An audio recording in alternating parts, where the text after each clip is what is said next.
אני מעביר את זה לענן, וכך עשיתי תמיד, אינני יודע מה קרה בפעם הקודמת.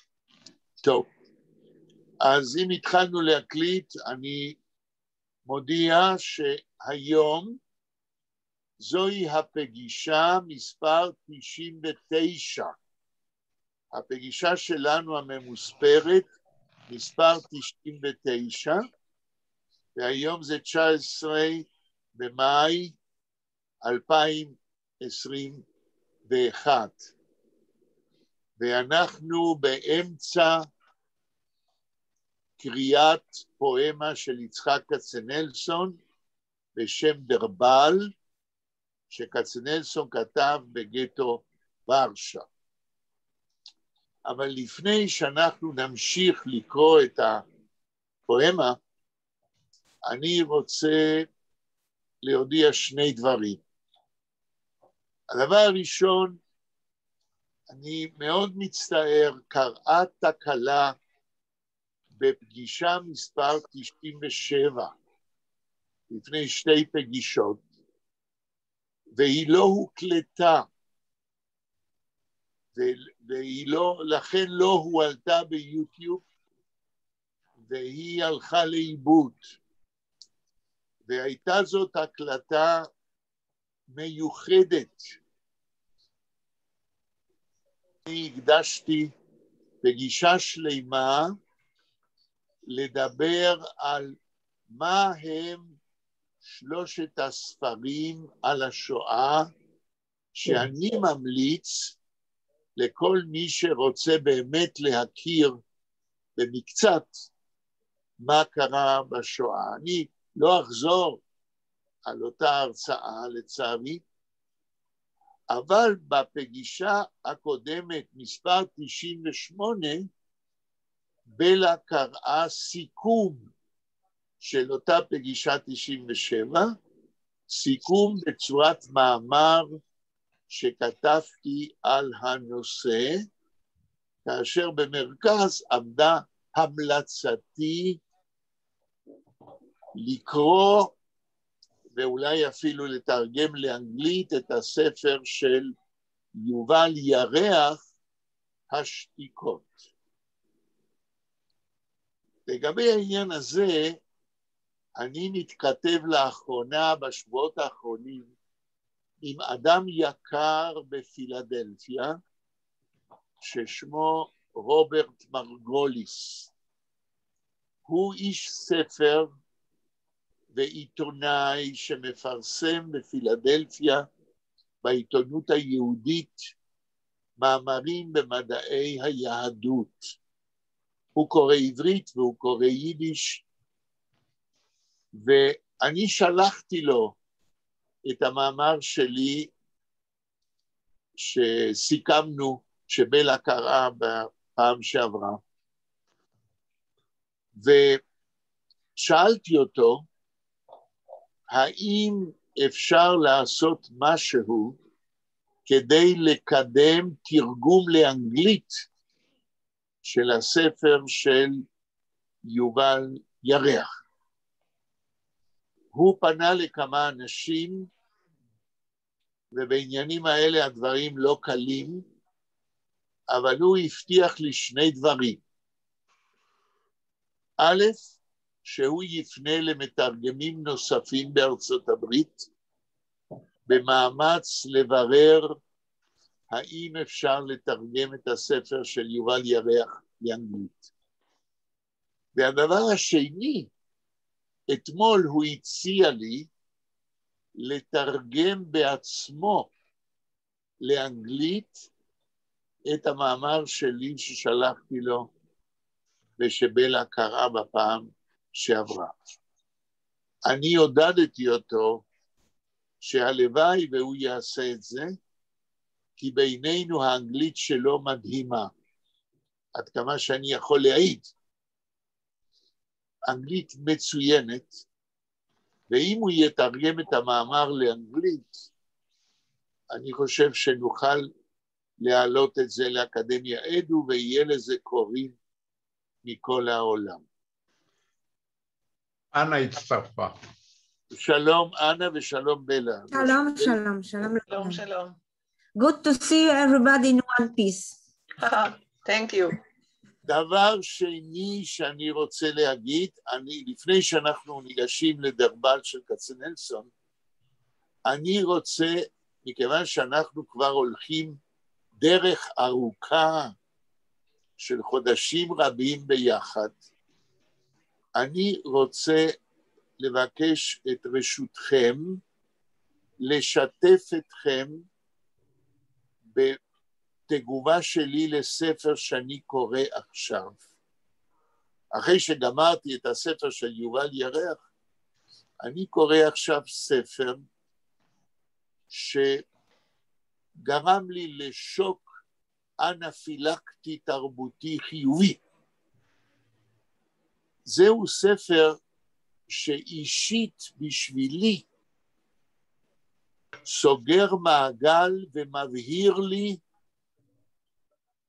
מה קרה איתי עד גיל 13 אחרי הבר מצווה, כאשר משפחתי בבואנוס איירס היינו הולכים בשבת לבית הכנסת, מאז שהייתי קטן, והייתי עומד ביחד עם האבא שלי וקורא בסידור, ולפעמים לא יודע איפה התפילה בציבור עומדת, והייתי מבקש מאבא שלי שיגיד לי היכן אנחנו עומדים, אבל במשך 13 שנה ויותר, הטקסט של הסידור היה בשבילי דבר לא זר, ועד היום אני ודאי זוכר קטעים שלמים בעל פה, אבל מכיוון שהסבא שלי, אבא של אמי, שהיה גבאי באותו בית כנסת של הליטאים שהיינו הולכים אליו, הסבא שלי לא הייתה לו גישה חינוכית, אף על פי שהוא התעניין במה שאני יודע, אם אני יודע לקרוא עברית ויודע לקרוא בתורה ובסידור, אבל לא היה לו גישה של מחנך, ולכן הוא לא הסביר לי דברים שלא היו ברורים בשבילי, ואבא שלי אמנם היה אומר לי כשהייתי שואל אותו בבית הכנסת איפה אנחנו עומדים בתפילה, אבל לא יותר מזה, ולכן אני עד היום יצאתי עם איזה בלבול קל לגבי איך בנוי הסידור, וכיצד החלקים משתלבים בו, ומה זה מה, וקטעים בעל פה שאני זוכר הם פרגמנטריים, ואתם יודעים, אם אני אלך היום לפסיכולוג שלא יודע תפילה, זה לא יעזור לי. אני צריך מישהו שיסביר לי את הבלגן שיש לי בזיכרון. וזה קורה עכשיו, יש מישהו שמסדר לי את הבלגן, ובמידה מסוימת, על ידי קריאת הספר הזה, עוד מעט אגיד לכם מהו, אני עושה טיפול פסיכולוגי, פסיכואנליטי עצמי, בעזרתו של הרב עדין אבן ישראל שטייזלץ, שלא ידעתי עד הזמן האחרון שהוא כתב ספר מדהים ב3 חלקים. הספר נקרא בעברית הסידור והתפילה. האם מישהו מכם פעם שמע ששטייזלץ כתב ספר כזה? לא. לא. ורבים אחרים לא גם ידעו. בפולין לא. טוב, זה בעברית. רבים לא נכון, יודעים. אבל זה, אני לא ראיתי. כי גם בארץ. רבים לא יודעים על הספר, וגם אני, שאני אני מתעניין בכתבי שטיינזלץ, לא ידעתי, עד שנכנסתי לגוגל, וחיפשתי רשימת ספרים, והזמנתי, יש ספר מוקלט, דיסק של קרוב ל-60 שעות, כן, 3 דיסקים, ששם הקליטו את כל הספר הזה שנקרא הסידור והתפילה. עכשיו, למה אני רוצה לשתף אתכם בקצרה מאוד? כי אני רק באמצע הקריאה, ומתפעל מכל פסקה. אני מתפעל מיכולת הניסוח של שטיינזלץ, אני מתפעל מהנוסח הבהיר של מה שהוא אומר, אני מתפעל מהידע האינסופי שלו ביהדות, כולל כל הנוסחים של סידורים, נוסח אשכנז, נוסח ספרד, נוסח של התימנים, אני מתפעל אנחנו יודעים, הרי הוא תרגם את התלמוד, ומכל הידע שלו מתוך התלמוד, שמשפיע על ההבנה שלו בתולדות התפילה והסידור. עכשיו, אני מנסה לשתף אתכם בזה, כי אני רוצה קודם כל, כדי לדעת עד כמה לשתף אתכם, אני רוצה לדעת כמה מכם היה להם בצעירותם או כיום קשר עם בית הכנסת ועם סידור התפילה. יאיר, מה אתה אומר? כן, כשאני הייתי ילד היינו הולכים לבית כנסת מדי פעם, בחגים, תמיד בחגים, כן, אבא שלי היה לוקח אותי. ומה היה היחס שלך לסידור? היית לוקח אותו ביד, קורא בו? הייתי לוקח אותו ביד וקורא, כן. ומתמצא בו, או מרגיש כמוני כמו כלבלב במגרש כדורגל? שאתה לא יודע... הייתי אומר מדי פעם לאבא שלי, איפה אנחנו, מה זה, והוא היה מראה לי. אז זה בדיוק מה שקרה לי. שלמה, מה אתה אומר? טוב, הסידור היה ספר מאוד שימושי אצלי, עד סוף הכיתה השישית, זאת אומרת, עד בתיכון. אני למדתי 2 בישיבה תיכונית. אוקיי. אז, אבל גם אני הייתי מאבד את המקום שבו נמצא שליח הציבור, ולפעמים הייתי פוזל אל השכנים, ולפי זה ממקם את עצמי. אוקיי, אני רואה שזו הייתה מבוכה משותפת לשלושתנו. בלה, מה איתך? נשים לא חייבות, לפי שטיינזלץ, כן? נשים, והוא מסביר את זה יפה מאוד, אבל מה איתך עם בית הכנסת והסידור? אני ברורה לחלוטין. אוקיי. אנה, מה איתך? אני סידור בית כנסת רפורמטי. גם אני עכשיו, I'm studied everything from beginning because I discovered that in the Yiddish books, what we are studying now, I lost many nuance, religious nuance. I discovered and I have to learn from beginnings. So make me a lot of nice moments because I am discover many nice for folklore and religions from Talmud. So it's very important for me now. Also for archaeology, I discovered that because, for example, the Qumran, I was also studied the Qumran, but always I studied Qumran with the civil people. Now I discover a few rabbis who are the very intelligent rabbi, and they study, they teach Qumran to look by the tefillim, by the other... כן, בסדר, הבנתי. אז אני מאחל לך, אנה, יש לך to discover תרבות של 3,200 שנה, אז אני מאחל לך שתחכי עד יותר מ-120 כדי שתספיקי חלק מכל זה. טוב, עכשיו תראו, התשובה של ארבעתכם והתשובה של בלה היא הכי מעניינת, כן? עוד מעט תבינו למה אני אומר את זה. היא אומרת לי כמה להקדיש ולשתף אתכם במה שאני קורא. אני אתחיל בדבר אחד.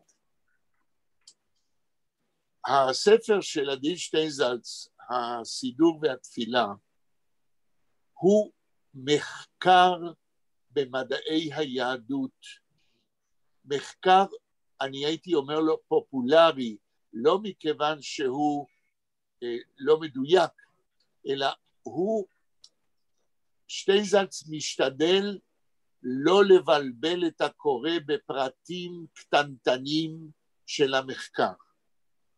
שטיינזלץ מתאר את הסידור ואת תופעת התפילה ביהדות על פי קווים כלליים מאוד, אם כי ברזולוציות מאוד עמוקות ומדויקות ורבות, מבלי להיכנס ליותר מדי טכניקליטיס בשביל הקורא הרחב, וגם בשביל מי שיודע ומתעניין.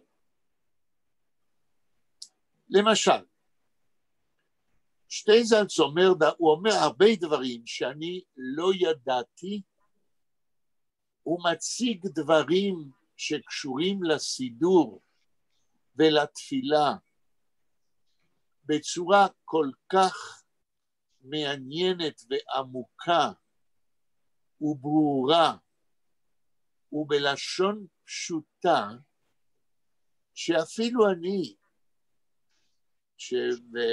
וגם שלמה וגם יאיר שבאים מהעולם הזה, אנחנו נראה ורואים פתאום עולמות חדשים בעולמה של היהדות, שלא הכרנו ולא הבנו עד כמה אלה עולמות עשירים, מעניינים וחשובים. אתן דוגמה אחת. כולנו יודעים שאומרים בעולם וגם אצלנו שהספר שנתפס, הספר היהודי שנתפס הכי הרבה בעולם, מה הוא? יאיר, שלמה? אני מתאר לי שהתנ"ך. התנ"ך. בא אדין שטיינזלץ ואומר, זה נכון שאת התנ"ך כולם אומרים שזה הספר היהודי שנתפס הכי הרבה, וזה נכון, זה אני אומר, שגם הגויים ברגע שהם מפרסמים את ה-Old Testament וה-New Testament, כן?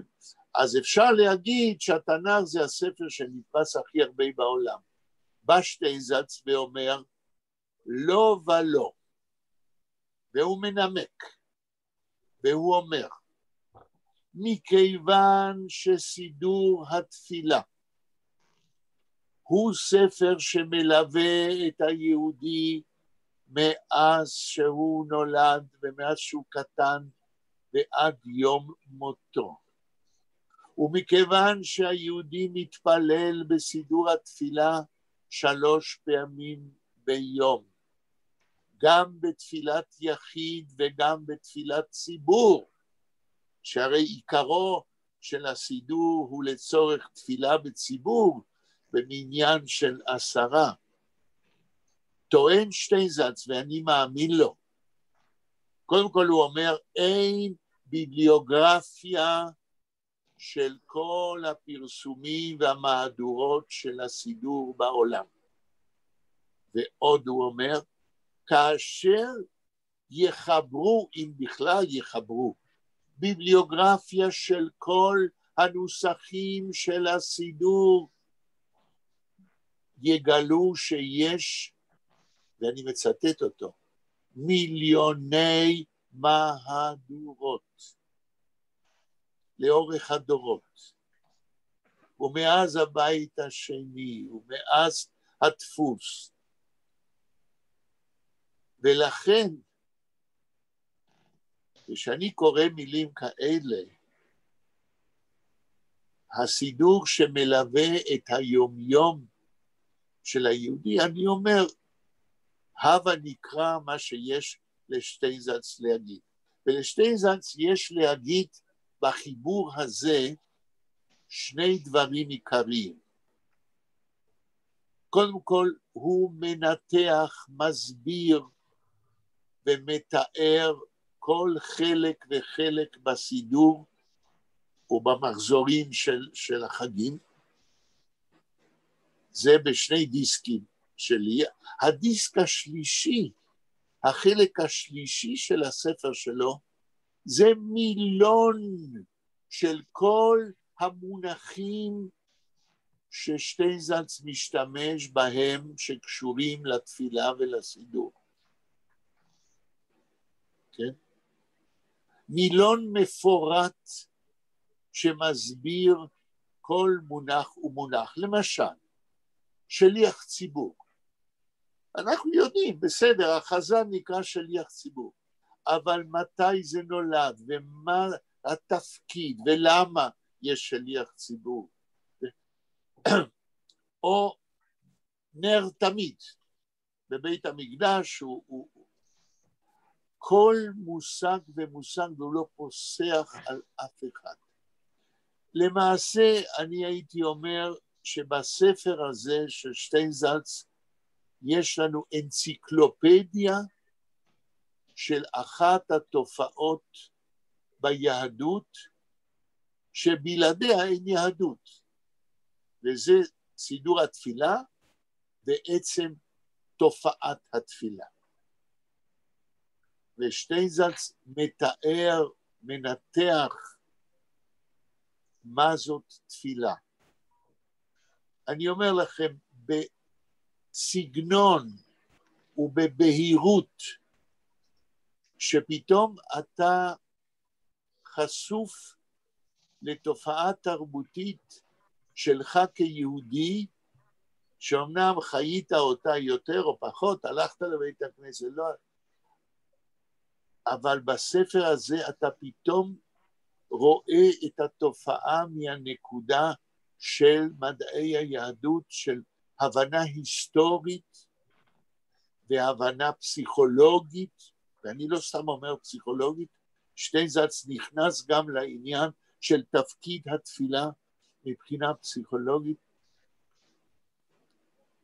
אני חייב להגיד, אין לי מילים לשבח כמה שהספר הזה מבהיר לי למה אני יהודי. עד כאן, האם יש שאלות או הערות?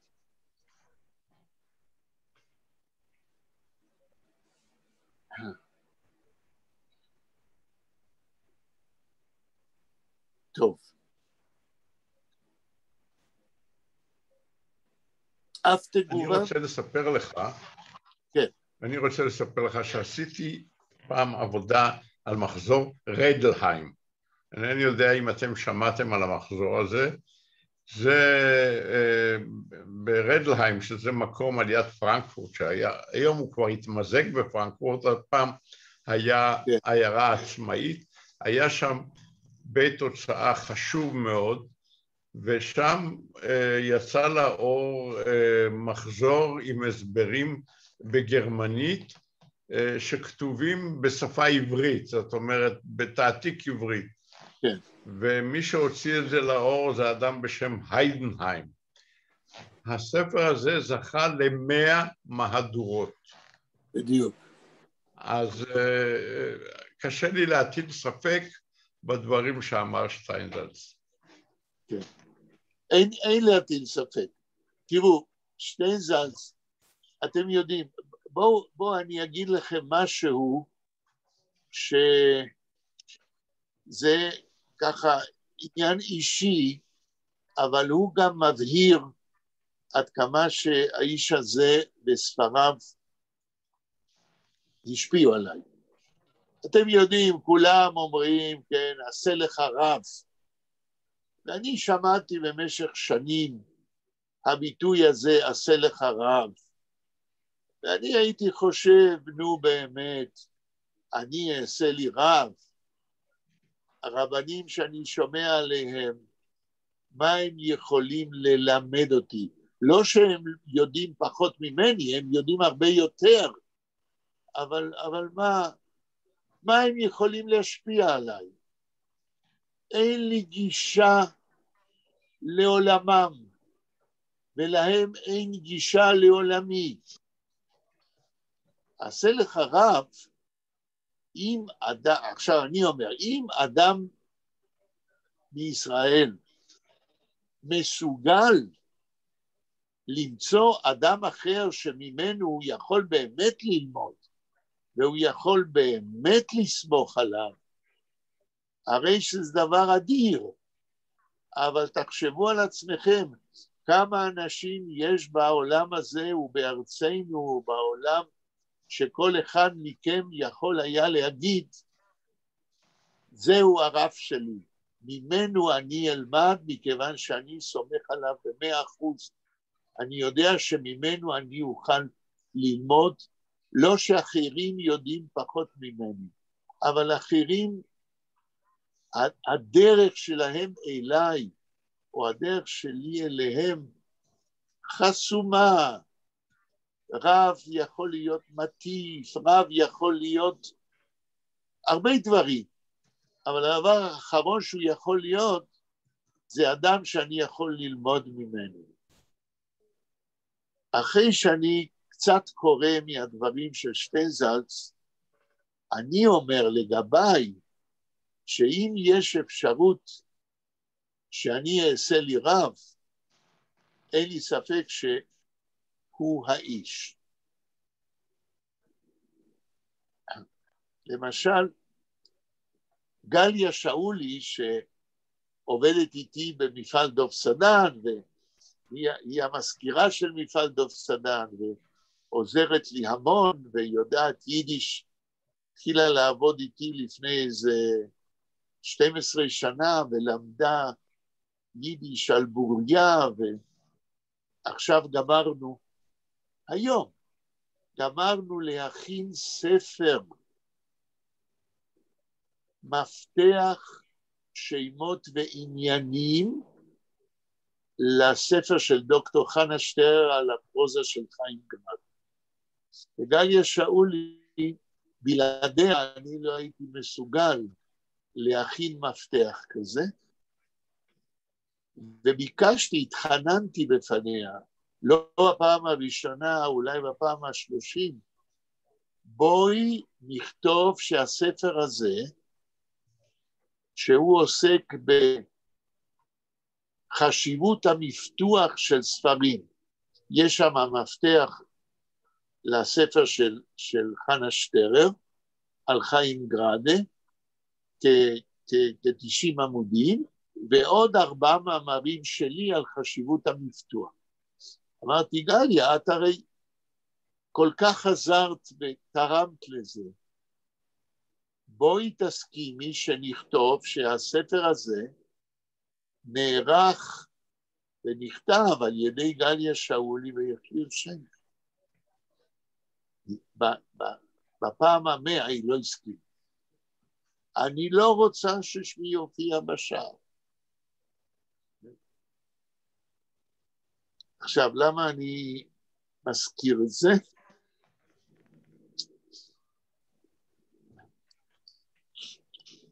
שכחתי את ההקשר, את האסוציאציה.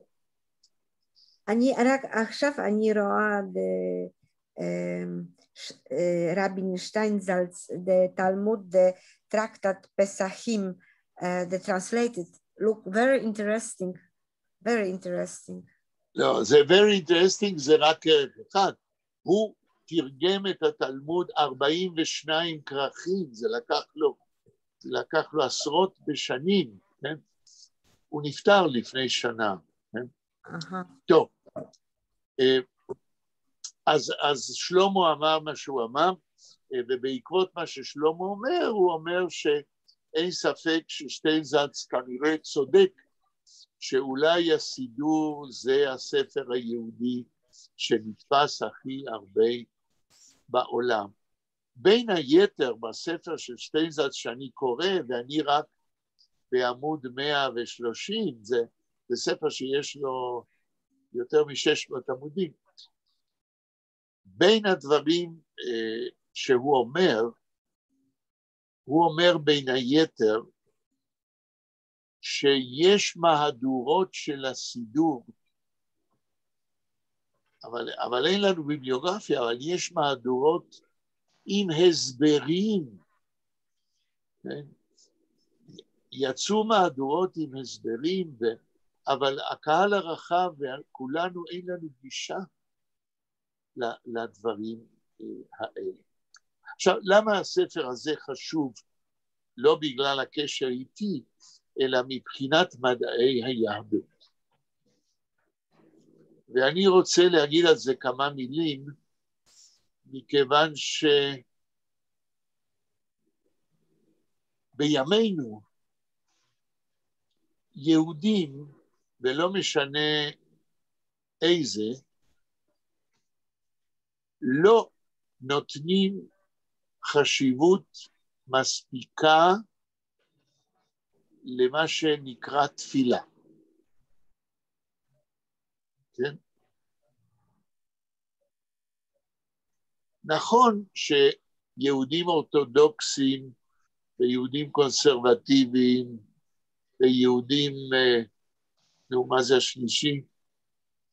רפורמים, הם כולם בתוך העניין של תפילה בסידור.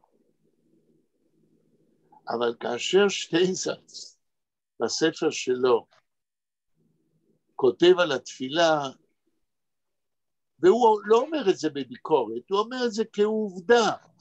הוא אומר, רבותיי, מי שמתעניין בתופעה הזאת שנקראת תפילה, אז יש תפילת יחיד, כן, שיהודי מתפלל בבית שלו לבד, ויש תפילת ציבור, שיהודי מתפלל במניין של 10, והוא אומר, ואלה שמתפללים מן הסידור, יש כל מיני דרגות. יש יהודים שמתפללים, מרוב שכל יום הם מתפללים, ויודעים את זה אפילו בעל פה. יש כאלה ורבים כאלה שקוראים, אבל המילים האלה כמעט ולא אומרים להם כלום, או שהם לא מבינים, שהרי בתפילה, מי כמוכם יודעים כולכם שאפשר לקרוא בסידור התפילה ולא להבין מה כתוב. אומר שטיינזלץ, גם זוהי דרגה. ואז הוא אומר, ויש כל מיני דרגות של כוונות. אתה יכול להתפלל כדי לצאת ידי חובה, צריך להתפלל 3 פעמים ביום, אתה מתפלל מהר, התפללת, זוהי תפילה, והדרגות בכוונה, אם אתה מבין אפילו את המילים, אז אתה קורא בסידור, מבין את המילים, וזהו. אבל האם אתה גם מתכוון למה שאתה מבין? ואם אתה בכלל מסוגל להתרכז במה שאתה אומר? שטיינזלץ אומר דבר נורא מעניין. למה יש הפרדה בין גברים לנשים? למה יש עזרת נשים? ובין היתר הוא אומר, מכיוון שאם, והיו מבחינה היסטורית שגברים ונשים, המשפחה כולה יושבת ביחד על אותו מפלס,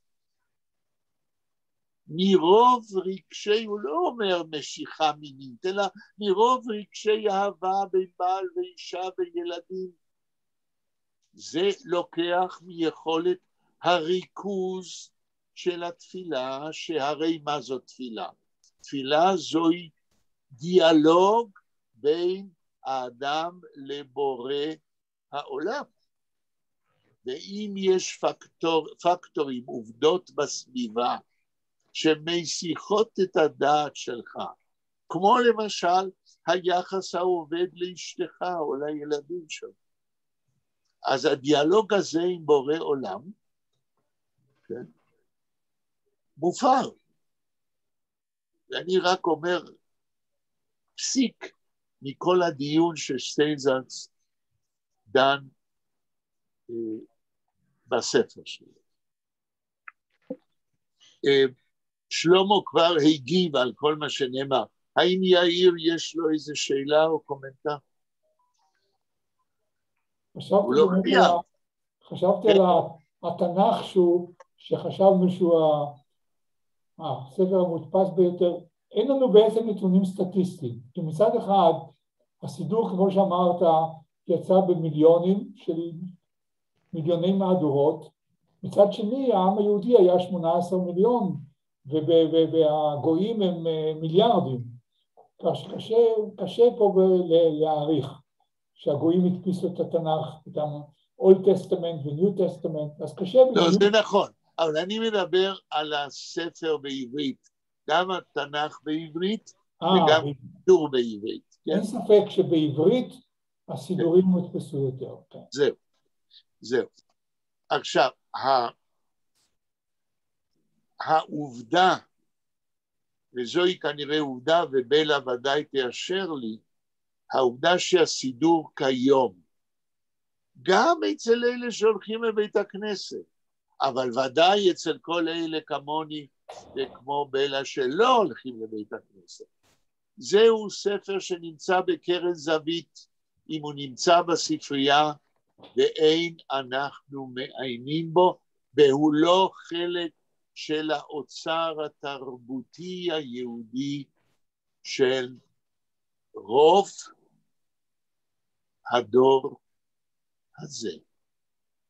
והשאלה היא, או לא השאלה, אלא מה שאני רוצה להגיד, זה ששטיינזלץ עוזר לנו להחזיר את הסידור למודעות שלנו על אוצר תרבותי שהוזנח במאה ה-20 ועוד יוזנח בדורות הבאים. You call this Rabbi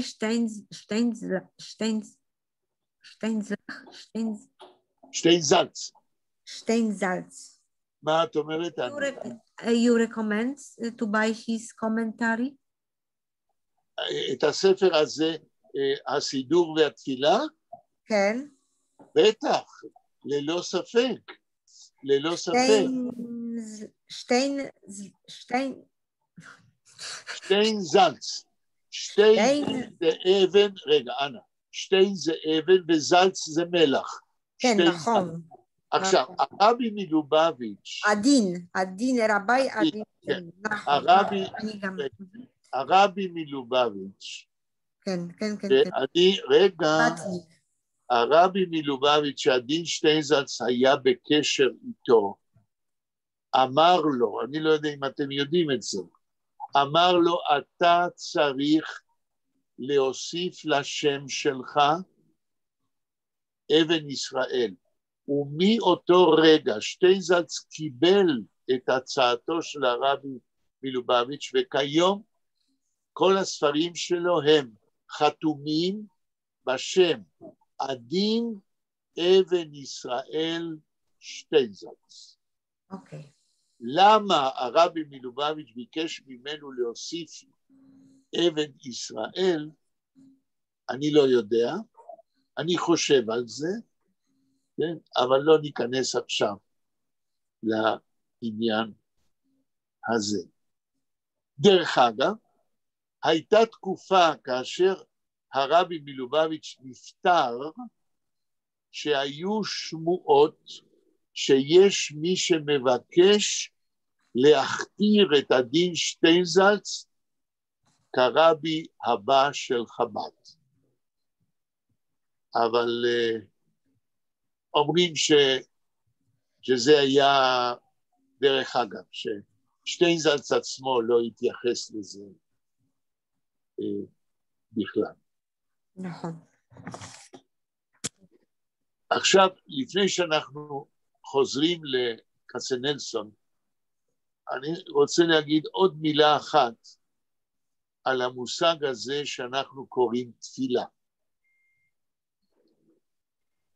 תראו, מי שלא הולך לבית הכנסת, מי שלא שייך לאורתודוקסיה או לרפורמים או לקונסרבטיבים, המושג תפילה, לא הייתי אומר זר לו, אבל איננו חלק מתודעתו כבן אדם בעולם הזה. אפילו אהרון צייטלין, הסופר אהרון צייטלין, שהאבא שלו והאימא שלו היו ממשפחות חבדיות של חב"ד. אהרון צייטלין, באחד השירים שלו על האבא שלו, הוא מתלונן על עצמו שהוא לא מסוגל להתפלל כמו האבא שלו. זה שיר שנכתב ודאי לפני מלחמת העולם השנייה, והשיר הזה, במה שאהרון צייטלין אומר, הוא מתאר פה סימפטום שכיום הוא עוד יותר חריף.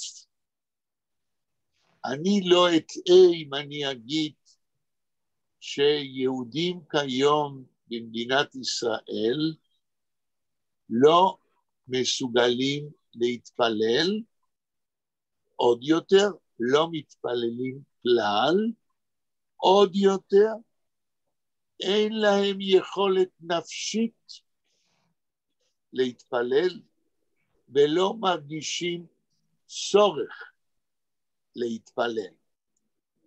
עכשיו אתם תגידו לי, נו אז מה? אז לא. אבל אני טוען שאם זה נכון שהתפילה, היכולת להתפלל, ירדה מסדר היום היומיומי של היהודי המצוי,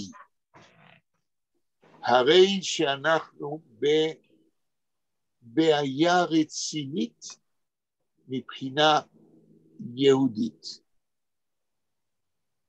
האם אני צודק או לא? מה אתם אומרים? אולי תגידו שאני לא צודק. אני נזכר בסיפור של שין שלום, ששכחתי כן. את שם הסיפור, כן. שבו מתואר איזה נער אנאלפבית שמגיע לבית הכנסת כן. ביום כיפור או בראש השנה, אני גם זאת לא זוכר, כן. והוא משמיע שריקה חזקה ונוראה כאשר מגיע זמן תקיעת שופר, ונדמה לי שהרב טוען שזאת התפילה הכי טהורה שהוא שמע.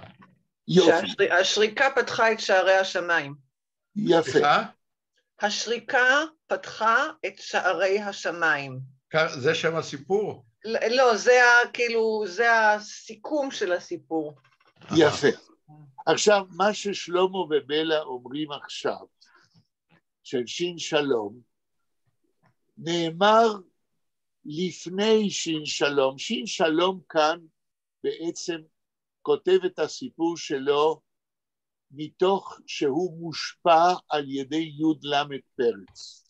מכיוון שהראשון שכתב על נער שלא יודע קרוא וכתוב, בא לבית הכנסת ונותן שריקה, זה י' למד פרץ. אני לא זוכר, אני גם לא זוכר את השם, יכול להיות שהשם זה דר פייף, כן? כבר אצל י' למד פרץ בראשית המאה ה-20, המוטיב הזה מופיע. עכשיו, מהי המשמעות של הדבר הזה? הרי תפילה גם אצל פרץ וגם אצל שין שלום, תפילה לא חייבת להיות נוסח קבוע ומסודר. תפילה זוהי תנועת נפש של ניסיון של האדם להתקשר לתודעה טרנסצנדנטלית מעבר לאדם עצמו. ופה אנחנו בבעיה. כן? אני זוכר שכשהיינו קטנים בבית הכנסת, כן? כשהיינו באמת קטנים, 6, 7, 8, 9, היו ויכוחים, האם אלוהים קיים או לא קיים. עכשיו, איזה טעם יש להתפלל לאלוהים אם הוא לא קיים? רצו דבר, דבר אל הקיר, מה? כן? התנאי הראשון של תפילה, זה שאדם מסוגל בכלל לדמיין לעצמו או להאמין שהוא נכנס לדיאלוג עם ישות מטאפיזית שאנחנו קוראים אלוהים. מי שלא יכול לדמיין לעצמו דבר כזה, שמשהו יתפלל. יש לנו כאן מה שבאנגלית קוראים Catch 22. כן. ואהרון צייטלין, כשהוא מצטער על עצמו, שהוא לא מסוגל להתפלל כמו אביו אהרון צייטלין. אני לא זוכר אם בשיר הזה על אביו, הוא אומר שהוא לא מסוגל להתפלל בכלל, או שהוא לא מסוגל להתפלל כאביו. אין לי השיר לפניי. אבל תחשבו לרגע, איך יכול אדם להיכנס לדיאלוג עם אלוהים, אם בשבילו אלוהים לא קיים?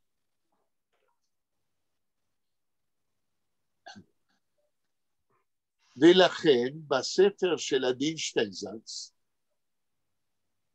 אני רק בעמוד 130, כמו שאמרתי, ויש 600 עמודים, אני מחפש אצלו, כי שטיינזלץ, אתם יודעים, הוא בגיל 14, הוא בא ממשפחה חילונית, הוא בעצמו נכנס לחזרה בתשובה, והוא מבין שאני לא יכול לדבר אל אלוהים אם בשבילי אלוהים איננו פרטנר, כמו שאומרים היום.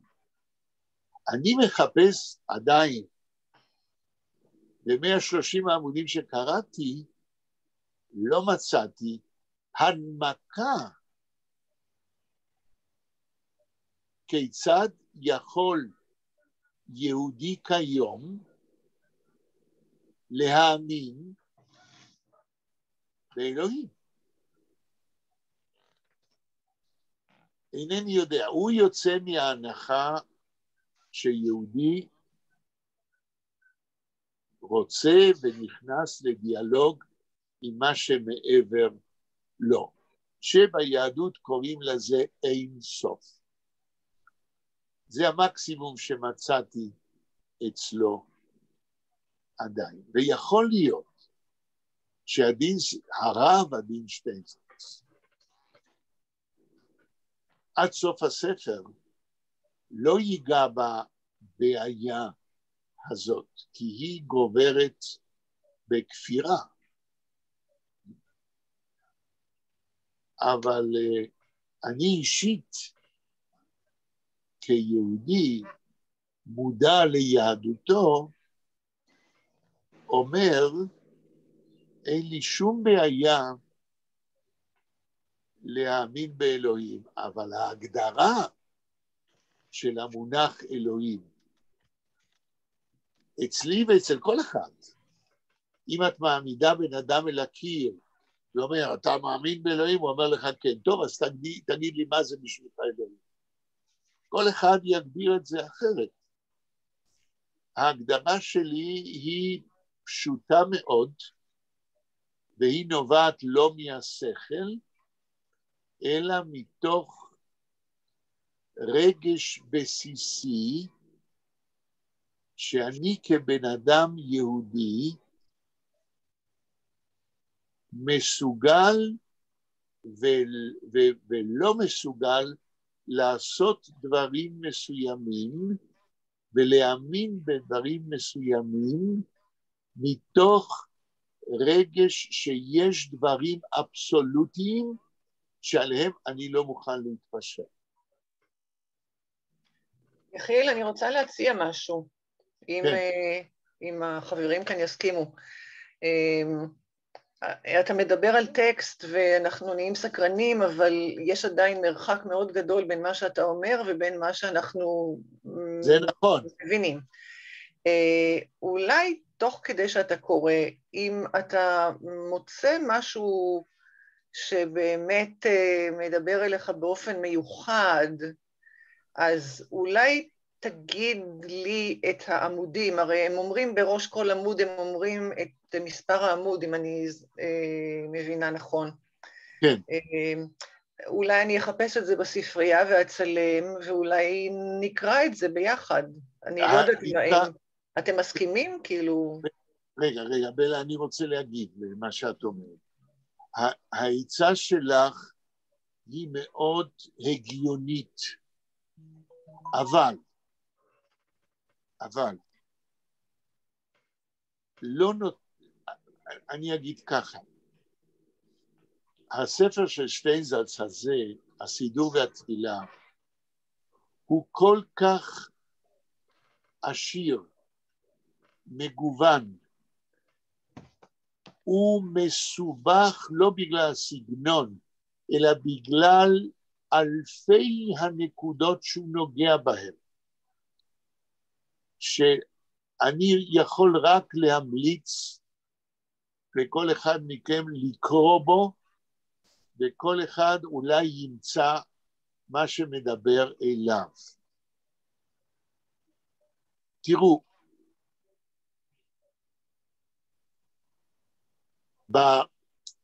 אני שומע את הספר, כידוע לכם, מדיסקים מוקלטים.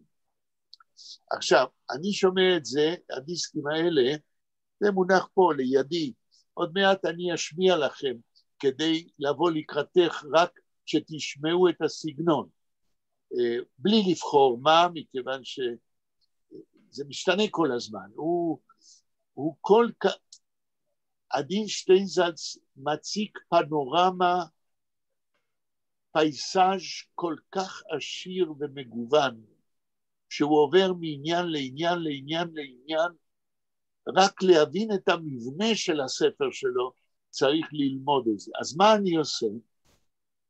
במכשיר הזה שפה לידי, כדי לשמוע דיסקים מוקלטים, המכשיר נקרא ויקטור, וזוהי מכונה שמשמיעה דיסקים מוקלטים, ומכונה מאוד משוכללת לאנשים שלא רואים, וכל פעם שאני רוצה להדגיש משהו לעצמי, אני לוחץ על כפתור, וזה מסמן מאיפה עד איפה הקטע הזה סומן, והוא מקבל מספר.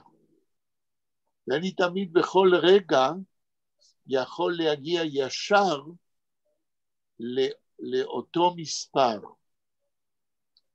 אם אני לא טועה, אני כבר ב-130 עמודים סימנתי משהו כמו 170 קטעים. אתה זוכר אותם בדיוק לפי הסדר, כן? מה פירוש שאני זוכר לפי הסדר? אני צוחקת עליך. איתך, לא עליך. אני הייתי צריך לשבת ולרשום לי, כן, ביד, כן, את העמודים, איפה עד איפה, ועל איזה נושא, זה לימוד שלם שאני אין לי זמן לעשות. אבל מה שאני מוכן כן לעשות כרגע, לאור ההצעה שלך, ההצעה שלי זה כל אחד יקנה את הספר אם הוא רוצה וינסה, תראו, רק המילון בחלק השלישי שווה לכל נפש, ושהוא מלא מושגים שאנחנו שומעים אותם יום יום במאמרים, בספרים, וההסברים שלו הם הסברים פנטסטיים מתוך ידע שאין הרבה אנשים שיודעים כמוהו. אז רק בשביל המילון כדאי. אז אם אתם מסכימים, ולאור ההצעה של בלה, אני מציע להשמיע לכם כמה דקות איפה שאני עומד, בלי לדעת על מה מדובר. מה אתם אומרים? בסדר. טוב. בסדר. אז הנה. מסורות נסתרות שונות המתייחסות למספר המילים ולפעמים אפילו למספר האותיות שבתפילות וברכות מסוימות. רגע, זה חזק מדי? אתם שומעים? כן, כן, זה בסדר. פרטי סגנון ולשון, כל אלה הודרכו על ידי מסורות הנסתר ונקבעו בנוסח התפילה. פה הוא מדבר על השפעת הקבלה בתוך הסידור. עד כמה מתוך ספרות הקבלה שולבו דברים בתוך הסידור. בערך בזמן גירוש ספרד, החל מן המאה ה-16 למניינם, התפשט לימוד הקבלה בהרבה, ומה שהיה קודם נחלתם של חוגים מצומצמים, הפך להיות חלק בלתי נפרד מלימוד התורה בכלל. המרכז הגדול בעיר צפת, שנעשה כעין בירה רוחנית לעם ישראל כולו באותם דורות, כלל את גדולי חכמי ההלכה, שהיו גם כן עסוקים בלימוד הקבלה, כמו גם את גדולי המקובלים והמשוררים. ממרכז זה פשטה מאוד השפעת הקבלה, אשר גרמה לשינויים ניכרים בסידור התפילה. נוספו חלקים מרובים לסידור התפילה כמו קבלת שבת, עיין ערך, תיקון חצות, עיין ערך, יום כיפור קטן, עיין ערך. כשהוא אומר עיין ערך, הוא מתכוון שכל זה הוא מסביר במילון בחלק השלישי. תיקון ליל שבועות, עיין ערך ועוד. חלק מאלה נתקבלו כמנהג מקובל בכל הקהילות ובכל סידורי התפילה, וחלקם רק בקבוצות מסוימות של יראי השמיים בכל מקום. יתר על כן, מספר גדול של קטעי תפילה נוספו לסדר התפילה הקיים, כמו אמירת יהי רצון, עיין ערך, ולשם ייחוד, עיין ערך, בריך שמי דמרי אלמה, עיין ערך, ועוד. כמעט כל טקס דתי קיבל תבניות וצורות מורכבות שמקורן בתורת הקבלה, כמו שהדבר בולט בסדר קידוש לבנה, עיין ערך, או בספירת העומר, עיין ערך. אבל קיים אף במצוות רגילות יותר, כמו הנחת תפילין, עיין ערך, או קידוש של שבת. אף נוסח התפילות הקיים שונה בפרטיו, בהוספת וגרעון מילים ובשינוי הסדר על פי הקבלה.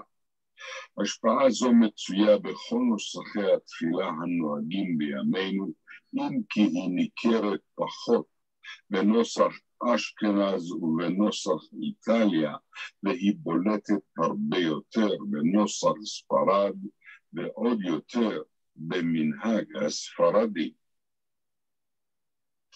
למרות שהתבניות והתוספות הקבליות העיקריות מצויות כבר בכל המנהגים במאה ה-17, הרי המשכה היצירה הדתית ברוח הקבלה גם בדורות שלאחר מכן. דברי תפילה ושירה ברוח זו נוספו לסידורי התפילה שנערכו על ידי חכמים חשובים שונים, וחלקם נעשו מנהגים כלליים בקהילות רבות. התנועה החסידית לא רק יצרה נוסח תפילה מיוחד על פי הקבלה, נוסח ספרד, אלא גם חידשה דברי תפילה ומנהגי תפילה שונים. בעדות המזרח נפוצו תפילות ושירים שנוספו לסידור התפילה, שהגיעו לשיאם ביצירתו של רבי יוסף חיים מבגדד, שנעשתה חלק בלתי נפרד ממנהג הספרדי. דורות אחרונים. יצירה ושינוי בסידור התפילה ובמנהגי התפילה נמשכים והולכים גם בדורות האחרונים. הנדידה מרצון ושלא מרצון למדינות שונות גרמו לטשטוש מסוים של מנהגים ונוסחי תפילה מקומיים. גם מהדורות רבות תפוצה של סידורים שונים הביאו להאחדה גדולה והולכת של מנהגי תפילה. ניכרת נטייה להשמיט או על כל פנים שלא להשתמש בפועל בפיוטים רבים, לא רק בשבתות, כאשר כמעט שאין נוהגים באמירת קבצי הפיוטים המיוחדים להן, אלא גם בקיצור מסוים של הפיוטים בימים הנוראים. עדות וקהילות שהיו בעבר נפרדות לחלוטין, מצאו עצמן במקום אחד, בייחוד בארץ ישראל, וקיימת השפעה הדדית מסוימת ביניהן גם בנוסחי התפילה. למרות שהניסיונות לבנות נוסח אחיד במרכאות לא הצליחו ביותר, יש שאלה הדדית כגון הכללה ונתנה תוקף בכמה מחזורים של מנהג הספרדים והשפעה בדרכי התפילה ובמנגינותיה. בעיקר בעדות המזרח נמשך חיבורם של שירים ופיוטים שחלקם נעשו נפוצים ונכללו בסידורי התפילה המקובלים. מאורעות הזמנים שזכו בכל דור לביטוי בתפילה מגיעים לביטוי גם בדורנו, בדרכים שונות. למין התקנה תפילה מיוחדת לנוסע באווירון עד לקינות על השואה, ומצד שני לסדר תפילה מיוחד ליום העצמאות או ליום ירושלים. כמו שאירע בדורות הקודמים, מקצת החידושים הללו בתפילה נשארים מוגבלים רק למקומות המסוימים או לקהילות בודדות, ואחדים מהם מתפשטים הרבה מעבר למקום חיבורם הראשון. מה אתם אומרים? שלמה? מעניין מאוד. יאיר? האם זה שטיינזלץ בקולו? לא, לא, לא, זה קריין מקצועי. אה. זה קריין מקצועי. בלה, מה את אומרת? זה רחוק לי מאוד. אוקיי. אנה? אני חושבת שאני אחצה לקרוא some important books more, not only this. I am very interested of what he's saying. כן. בלה, מעניין מה שאת אמרת. אני מרגישה שהוא מדבר על המון דברים שכאילו צריך לדעת אותם לפני שאפשר להיות עם הדברים שהוא אומר, כאילו נכון. להקשיב להם ולקלוט אותם, ואני לא שם, אני ממש יודעת שאני לא שם. כן, זה נכון. עכשיו, אני דווקא, אני עומד בנקודה שהשמעתי לכם, שהיא הנקודה הכי רחוקה ממה שקרוב אלייך או אליי, כן? כי הוא מדבר שם על עניין הקבלה וכולי, ואחר כך הוא מדבר על דבר שמתקרב קצת יותר, אבל עדיין רחוק, שזה השינויים של הדורות האחרונים שנכנסים לתוך סידור התפילה.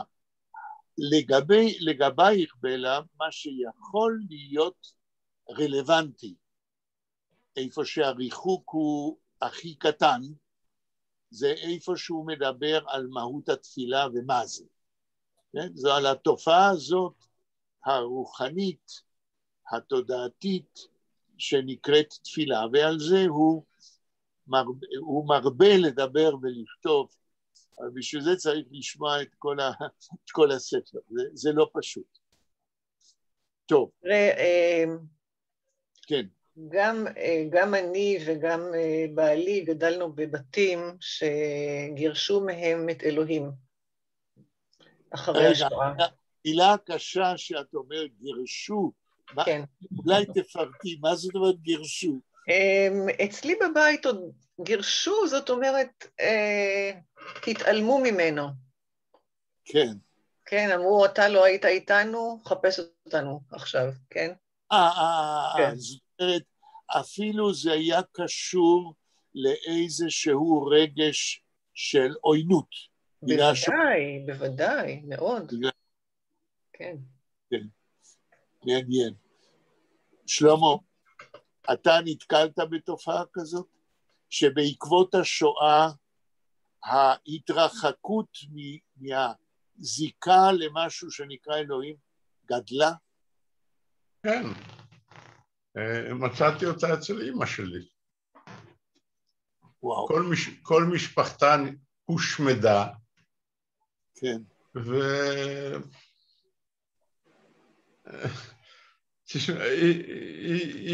היא הייתה חסרת, היא לא הייתה דתית לפני כן, כן. אבל בכל זאת, היה שם במשפחה איזשהו עוגן או משהו, וכשהיא עלתה לארץ, אז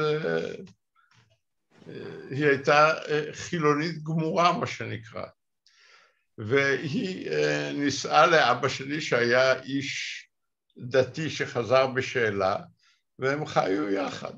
יצא בשאלה. אני לא יודע למה כולנו אומרים חזר בשאלה. יצא בשאלה. יצא בשאלה, בסדר, אני מקבל את התיקון. כן. אצלי, יאיר, מה איתך? כן. כל המשפחה של אמא שלי הושמדה בשואה, אמא שלי היא היחידה שנותרה מהמשפחה, ולא היה לה את הרגש הזה שאין אלוהים וכו',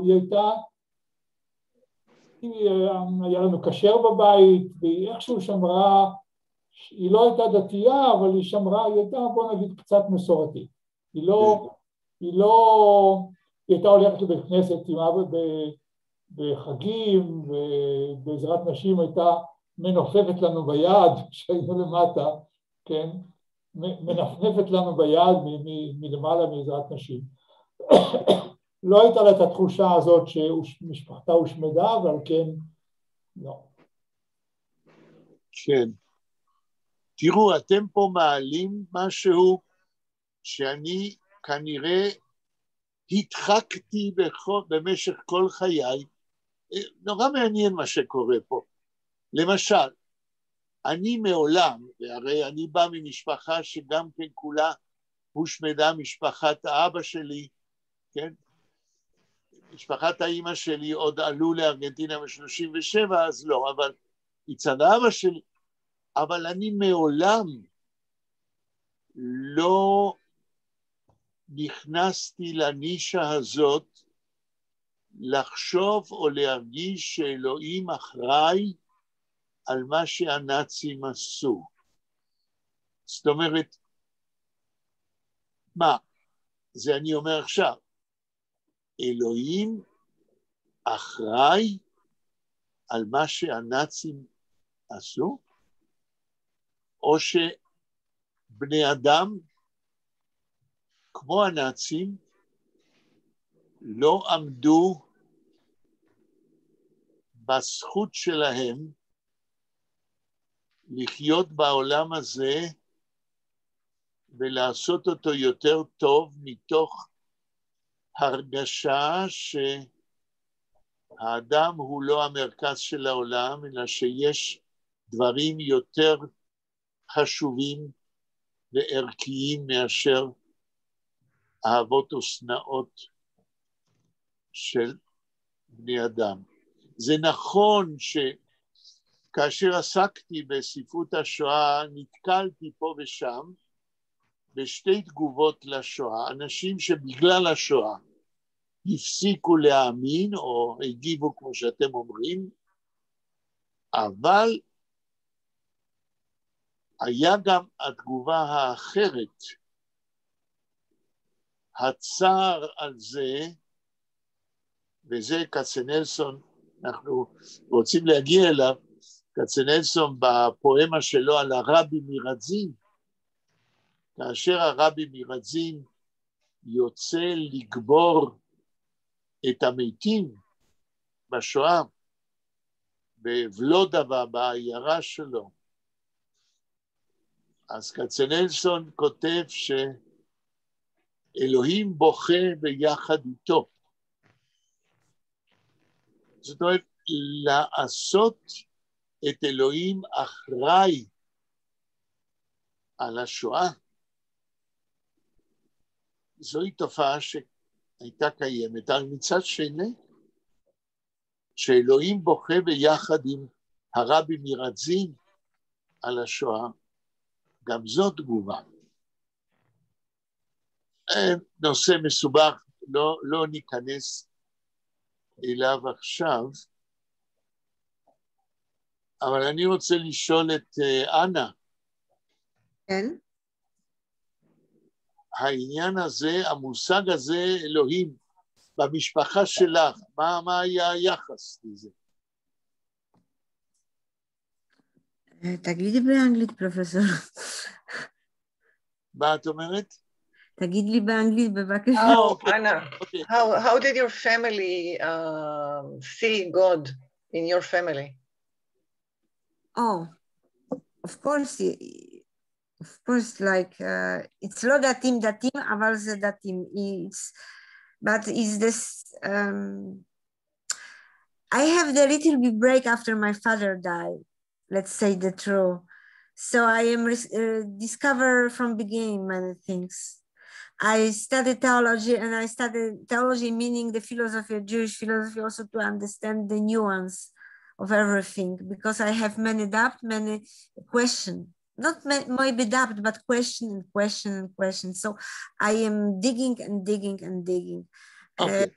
Before, when I was young, I never was thinking about many, many things. After my father passed away, I just have the philosophy in life, more philosophy, so more thinking. But when you grew up, was there any religious yes, sure, in your family?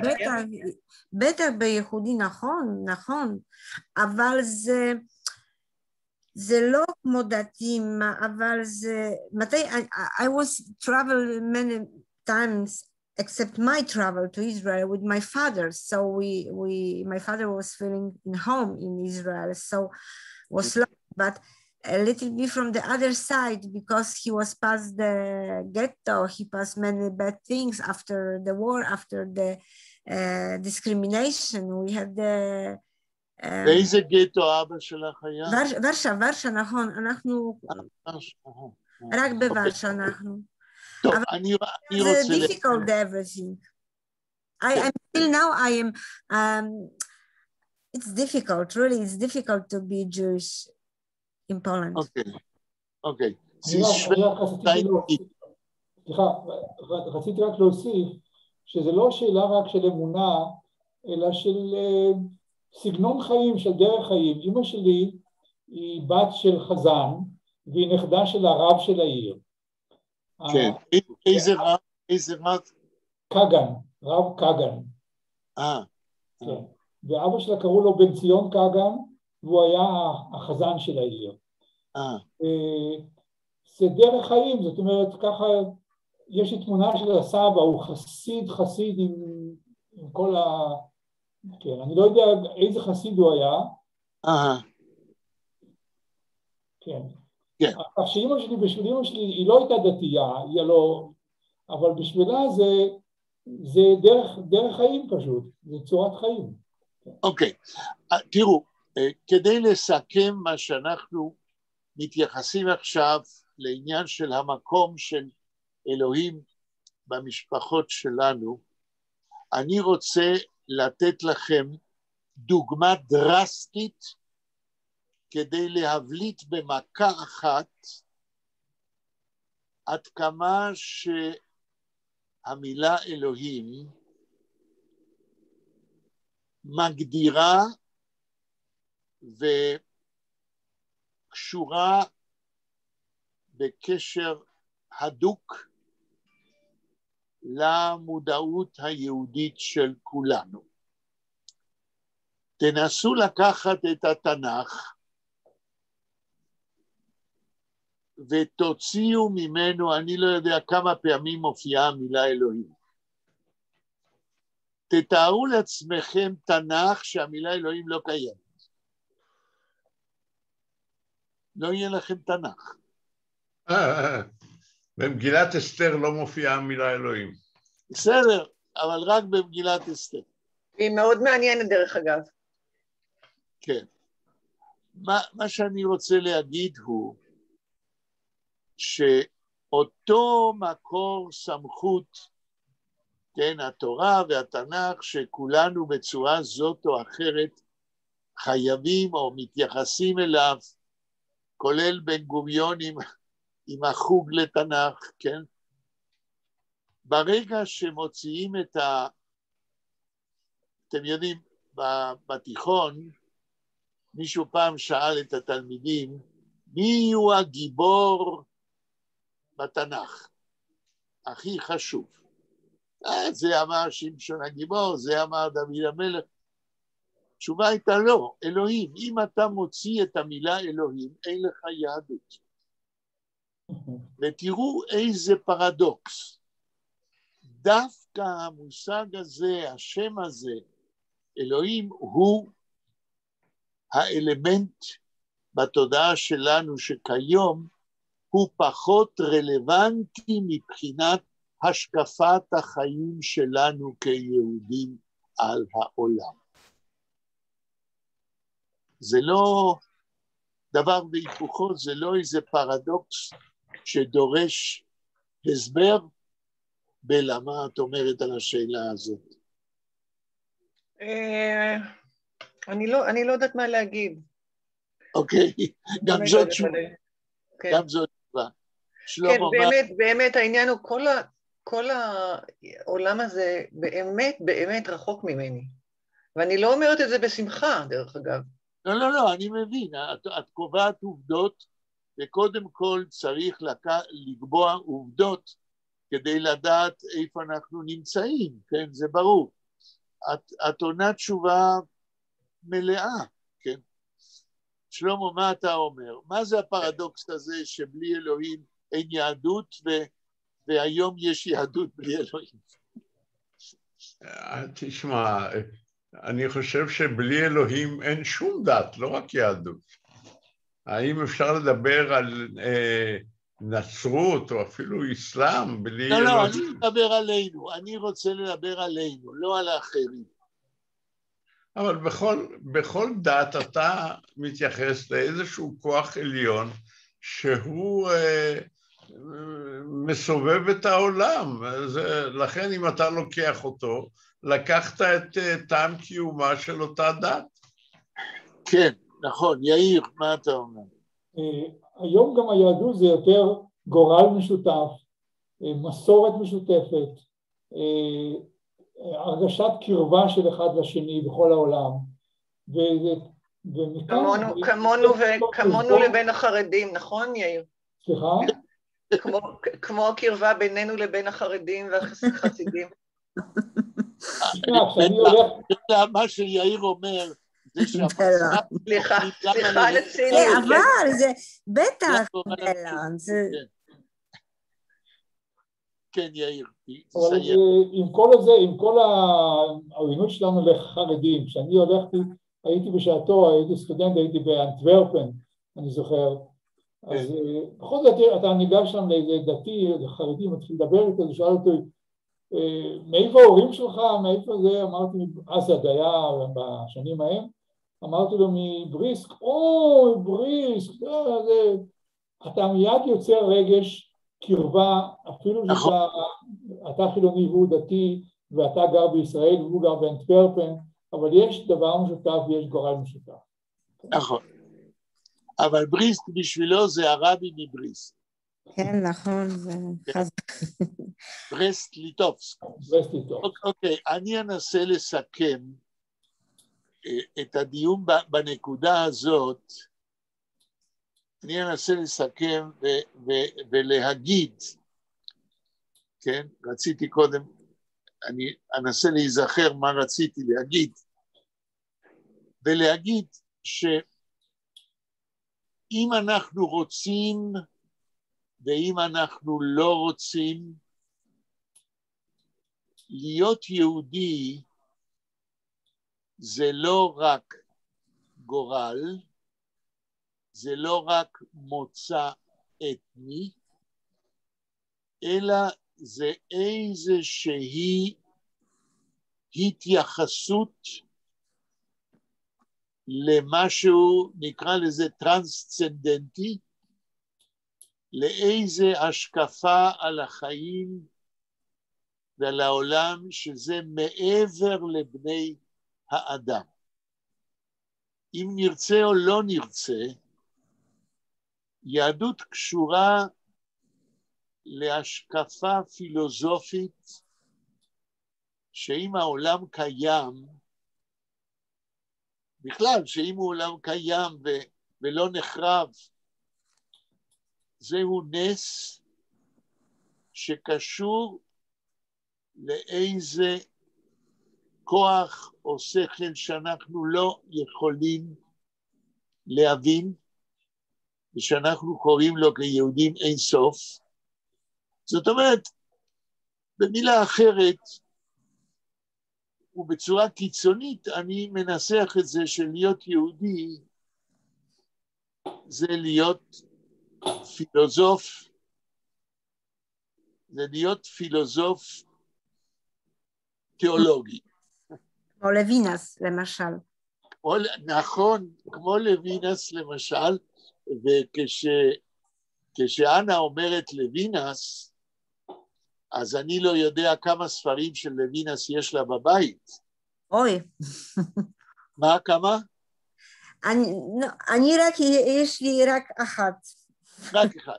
אבל לדוקטור מוניק דהן, שכותבת איתי ספר על, כמו שאמרתי לכם, על יחיאל פיינר, כן? ושעכשיו עומדת להוציא במפעל דוב סדן את הדוקטורט שלה כספר, הפסיידונים קצטניק והאחר, דוקטור מוניק דהן, שאיתה אני עכשיו מכין את המפתח לספר שלה, ולכן אני יודע מה היא כותבת, יש לה במפתח רובריקה, קטגוריה של כמה וכמה שורות, איפה שכל העמודים שבהם היא מדברת על האחר בתורתו של עמנואל לוינס. והיא אמרה לי לפני שבוע שבמדף בספרייה שלה באשדוד יש לה כל הספרים של לוינס. היא מומחית, כן, בתורתו של לוינס, שהוא אחד הפילוסופים והתיאולוגים של היהדות המודרנית בימינו. כן. מה לעשות? איך אומרים, שוור צו זיין היד, קשה להיות יהודי, לא רק בגלל הגורל, אלא בעיקר כדי להבין מה זה ההשקפה היהודית על העולם ועל הקיום. כי זוהי השקפה פילוסופית, אין מה לעשות.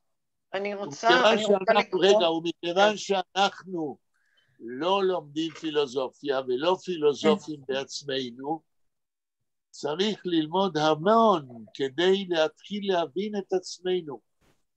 וכאשר בלה אומרת שזה רחוק ממנה, היא בדיוק אומרת את הדבר הזה. כן, שלהיות יהודי זה קשה, לא רק בגלל הגורל, להיות יהודי זה קשה כדי להבין מהי התרבות הזאת של 3,200 שנה, שזה על רמה מופשטת כזאת, שיהודי פשוט, או אפילו יהודי שלומד באוניברסיטה, אבל לא לומד פילוסופיה ותיאולוגיה ומחשבה יהודית, קשה לו להתקרב אפילו לזה. בלה, ניצלת מהגורל של גרובה יידנה. כן, רגע, רגע, בשביל שלא תחשבו שאני כזאת בורה, כן, אני במשך כל השיחה הזאת, בשעה וחצי האחרונים, אני ככה זוכרת אירוע אחד בחיי כבן אדם בוגר, שבו הלכתי לבית כנסת בערב יום כיפור. זה לא היה בישראל כמובן, אני לא הייתי הולכת בישראל, אני הייתי בגרמניה, בהיידלברג, ורק להיכנס לבית הכנסת המאובטח שם, זה היה חתיכת סיפור, הם תחקרו אותי שם, ונכנסתי לבד, כן, בעלי לא רצה לבוא איתי, נכנסתי לבד, והייתי שם בתפילה, וככה אני מסתכלת בסידור ומקשיבה, ופתאום שמעתי את המשפט הבא: אלוהי, עד שלא נוצרתי איני כדאי, ועכשיו שנוצרתי כאילו לא נוצרתי. עפר אני בחיי, קל וחומר במיתתי. הרי אני לפניך, אדוני אלוהי ואלוהי אבותיי, ככלי מלא בושה וכלימה. בלתי רגיל שאת זוכרת את זה בעל פה. אני קוראת את זה מהטלפון, אני בדקות האחרונות מצאתי את זה, כאילו חיפשתי את זה. איפה זה בתפילה? זה סידור מחזור לערב יום כיפור. כן. ואני זוכרת את ההתרגשות שאחזה בי למשמע המילים האלה, שגם עכשיו כשאני קוראת את זה אני מתרגשת. וזאת הייתה באמת, אני חושבת שאם הייתה לי אי פעם חוויה דתית בחיים שלי, זה היה האירוע האחד והיחיד. עכשיו, ברגע שאנחנו מנתחים מה שקראת לנו עכשיו, הדבר הראשון שבולט, שזהו דיאלוג בין אדם יהודי לבוראו, שזה בדיוק מה ששטיינזלץ אומר, כאשר הוא אומר מה זאת תפילה. היכולת הזאת שאדם עומד ומשוחח ללא מתווכים, ללא כמרים, בין הנוצרי לבין ישו ולבין אלוהים, אלא אדם עומד ביחס אינטימי ישיר עם משהו שהוא חושב שהוא מעליו והוא סיבת קיומו. זוהי התמצית של התפילה. ומכיוון שבלה עכשיו ציטטה את זה, ואפילו אמרה שהיא שמעה את זה בבית הכנסת, ואפילו שהתרגשה, זה רק אומר שהמשפטים האלה מוכפלים פי 1000 בתוך הסידור ובתוך המחזור, וזה בדיוק, אני חושב שבלה היום סיכמה לנו את העניין של מה זאת תפילה.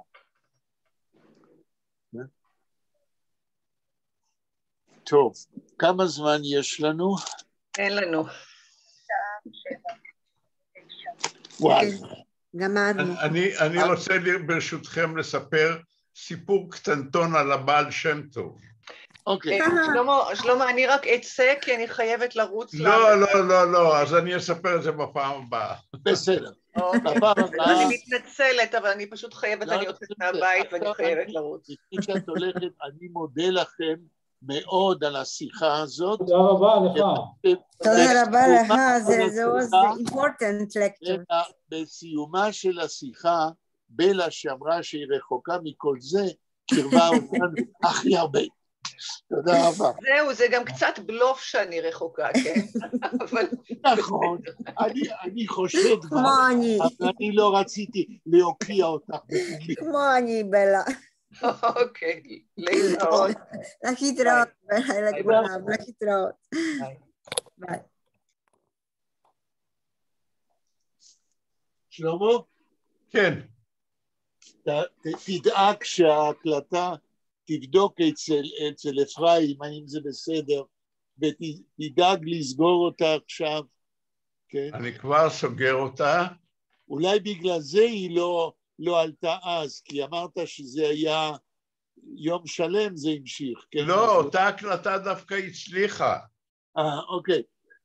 תדאג לדבר עם אפרים, והאם זה בסדר. זו הייתה שיחה נורא מעניינת היום, וחבל שזה לא יובא לקהל רחב יותר. טוב, תכף אני... ואתה שם לב, שלמה, שגיירנו במרכאות את בלה, כן? על ידי עצמה. לא, לפחות אתה יודע, כשמדובר בבלה, אולי היא כופרת, אבל היא לא עם הארץ. ודאי שלא. ולא עם הארץ חסיד, רק עם הארץ לא יבין, אבל מי שלא עם הארץ יש לו סיכוי להבין קצת יותר. כן.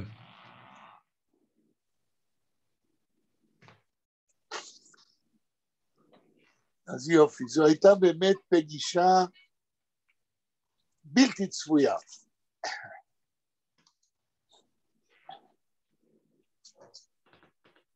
אז להתראות שם. להתראות.